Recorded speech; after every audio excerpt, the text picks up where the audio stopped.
잔잔한 여름밤, 승객들이 가득한 비행기는 쿠알라룸푸르에서 퍼스로 출발했습니다. 분위기는 편안했습니다.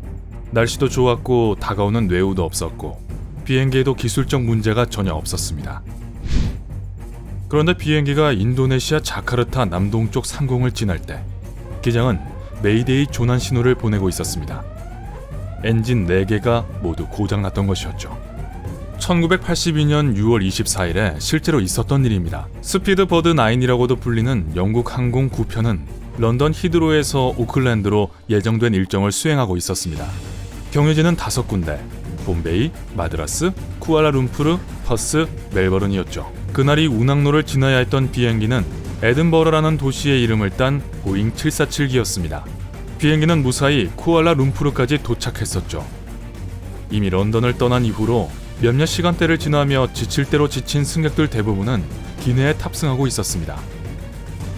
하지만 조종석의 조종사들은 쿠알라룸푸르에서 조종대를 넘겨받았기 때문에 아주 기민하고 활기가 넘쳤습니다. 조종석에는 기장 에릭 무디와 부기장 로저 크리브스, 수석 엔지니어 베리 타울리 프리먼 등이 있었습니다. 비행기에는 247명의 승객이 타고 있었고 90톤의 연료가 실려 있었습니다. 그날 밤은 비록 달이 없었지만 꽤 맑았고 비행 조건도 그보다 더 좋을 수가 없었죠. 조종사들은 5시간 동안 무난하게 비행할 것이라고 예상했습니다. 비행기는 순항고도인 11,277m에 도달했습니다. 기장이 스트레칭 겸 화장실에도 다녀오기 위해 1등석 쪽으로 향하는 계단을 내려가려는데 거의 즉시 조종석으로부터 호출이 왔습니다. 계단을 오르면서 그는 바닥의 통풍구에서 솟아오르는 이상한 연기를 발견했습니다. 사실 그 당시에는 기내에서 흡연을 할 수 있었습니다. 하지만 그 연기는 아주 독특하면서도 매캐했고 평소보다 더 짙어 보였습니다. 조종석으로 돌아간 무디는 부조종사가 왜 자신을 불렀는지 바로 알아챌 수 있었습니다. 가장 극심한 현상인 세인트 엘모 현상 때문에 앞유리에 불이 붙은 것이었죠. 생전 처음 보는 일이었습니다. 보통 세인트 엘모의 불은 금속 표면에서의 정전기 때문에 일어나는데 무해하고 비행기는 물론 배에서도 일상적으로 일어나는 일입니다. 그러나 문제는 바로 거기에 있었습니다. 기장이 안전벨트를 매자마자 기상 레이더를 확인했는데 구름 한 점도 발견하지 못했었습니다. 날씨는 그들이 비행을 시작했을 때처럼 맑았어요. 하지만 착륙등을 켜자 비행기를 이상한 구름들이 둘러싸고 있다는 것을 알게 됐습니다. 상황은 점점 더 혼란스러워지고 있었습니다. 다행히도 부조종사는 이미 안전벨트 사인과 엔진 점화기를 켜두었습니다. 그때가 자카르타 시간으로 8시 40분쯤이었습니다. 비행은 계속됐지만 여객기 객실에 연기가 쌓이기 시작했습니다. 처음에는 담배 연기와 비슷했지만 시간이 지날수록 연기가 점점 짙어져 유황의 불길한 악취를 만들어냈습니다. 기내 온도도 상승하기 시작했습니다. 하지만 그게 다가 아니었죠. 갑자기 엔진이 보이는 자리에 앉은 승객들은 엔진이 밝은 파란색으로 변하며 엔진 날개 사이로 기괴한 빛이 비치고 있다는 것을 알아챘습니다. 그때까지 비행기는 밝고 하얀 빛의 구름 속을 날고 있었고 기내 온도는 계속 치솟고 있었습니다. 사람들은 땀으로 범벅이 되었고 매캐한 연기가 승객들의 눈과 코와 목구멍으로 스며들었습니다. 베리 타울리 프리먼이 4번 엔진에 불이 붙었다고 외친 것은 8시 42분이었습니다. 시간을 지체할 것 없이 승무원들은 소화기로 무장을 하고 연료 공급을 끊어서 엔진을 정지시켰습니다. 하지만 불과 1분 뒤인 8시 43분 2번 엔진에도 불이 붙었고 1번과 3번 엔진에도 이어졌습니다. 거대한 비행기는 몇 분 만에 글라이더로 변했습니다. 기장은 고도를 1.6km씩 낮출 때마다 24km씩 활주할 수 있을 거라고 추정했습니다. 그 말은 비행기가 23분 동안만 활공할 수 있고 168km까지 나아갈 수 있다는 거였죠. 오후 8시 44분 부조종사는 지역의 항공교통 관제사에게 비상사태를 알렸습니다. 하지만 그가 모든 것을 정확하게 설명했는데도 자카르타 지역의 관제사는 4번 엔진만이 고장났다고 생각했습니다.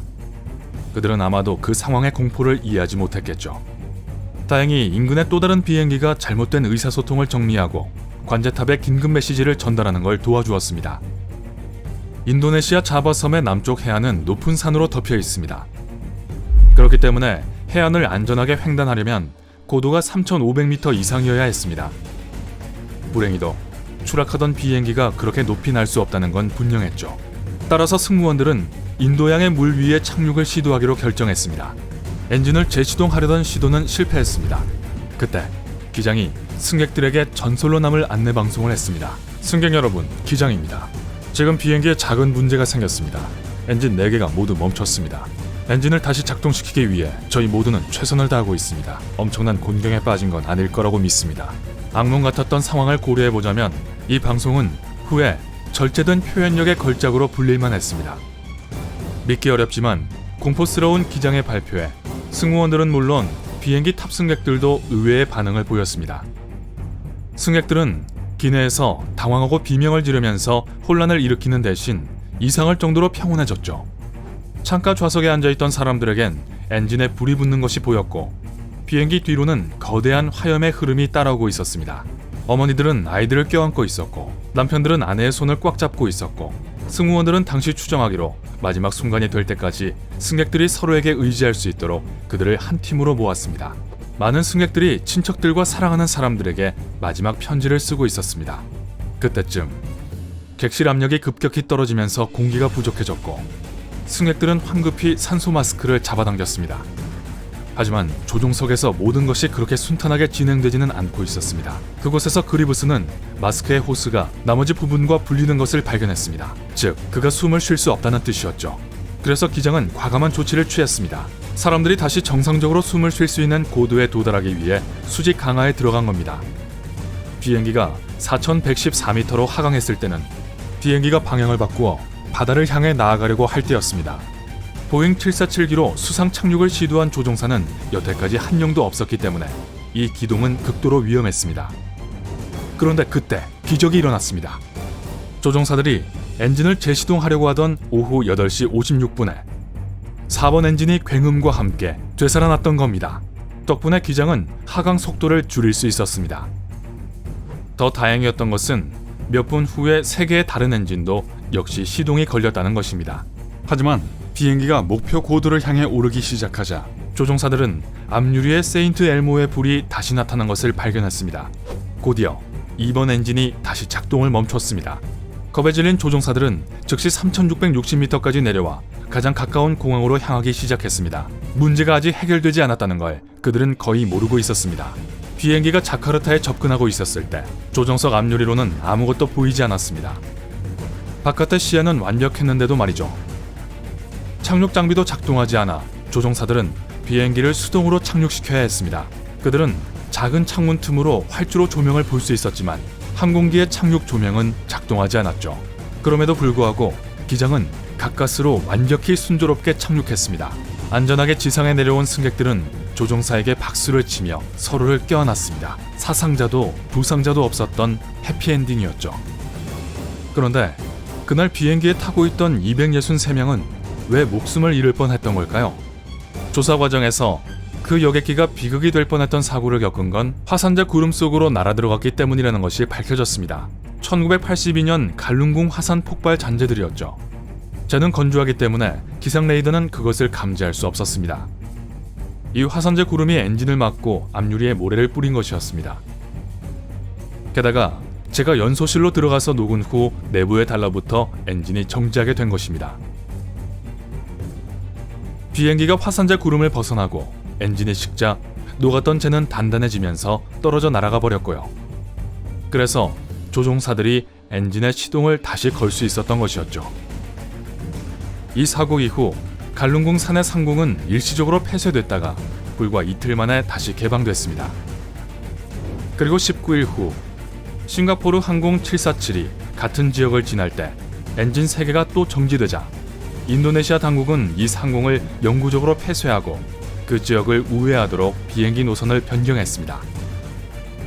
에릭 무디 기장은 훌륭한 비행 서비스를 인정받아 여왕의 표창을 받았고 모든 조종사들은 영국 항공기 조종사 협회로부터 메달을 받았습니다.